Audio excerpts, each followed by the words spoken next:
आज से करीब 30 साल पहले 1990 के दशक में चीन का रेगिस्तान महज 1.7 मिलियन स्क्वायर किलोमीटर का था।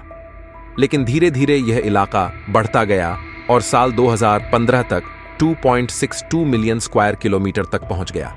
यानी देश की कुल भूमि का लगभग 5वां हिस्सा रेगिस्तान से घिर गया था। इसके अलावा चीन की 44% जमीन पहले ही डिजर्टिफिकेशन यानी बंजर हो चुकी थी। रेतीले रेगिस्तान की यह बढ़ती सीमाएं न सिर्फ चीन के वातावरण को नुकसान पहुंचा रही थीं, बल्कि इसकी आर्थिक प्रगति पर भी विपरीत असर पड़ रहा था।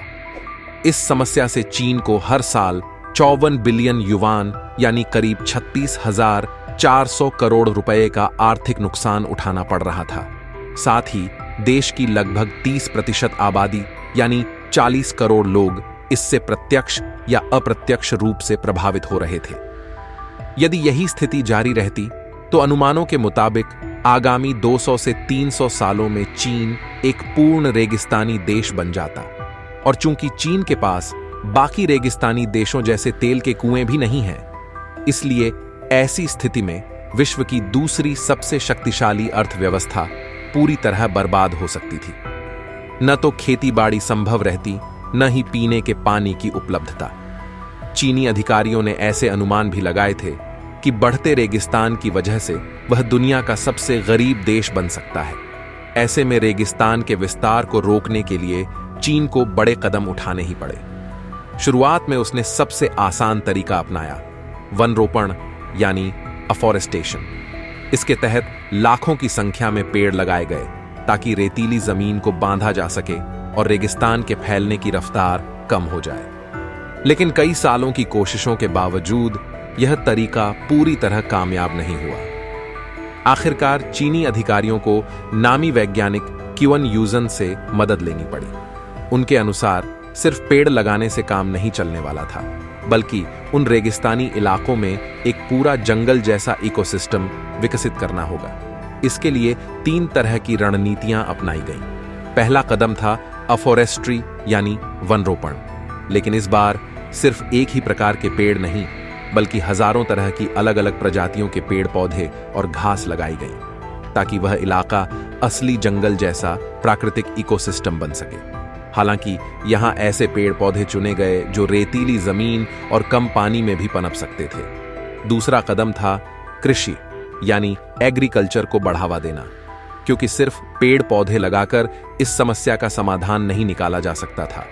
इसके लिए आसपास के गांवों के किसानों को इन रेगिस्तानी इलाकों में खेती करने के लिए प्रोत्साहित किया गया।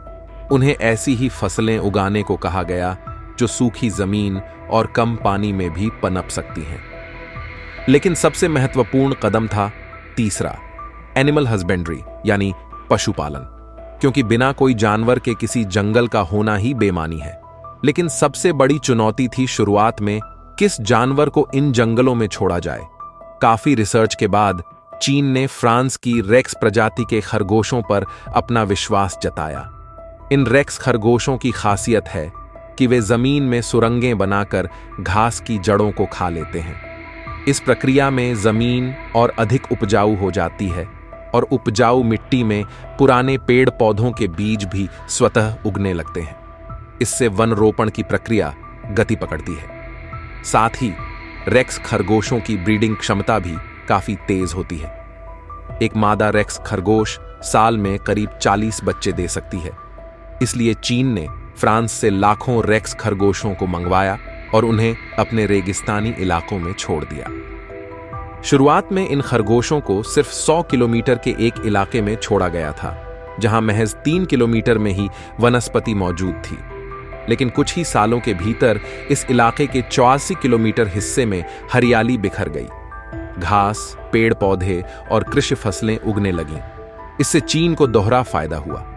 एक तरफ उसकी वन रोपण की प्रक्रिया गति पकड़ गई, तो दूसरी तरफ यहां खेती बाड़ी करने वाले किसानों की आय में भी इजाफा हुआ।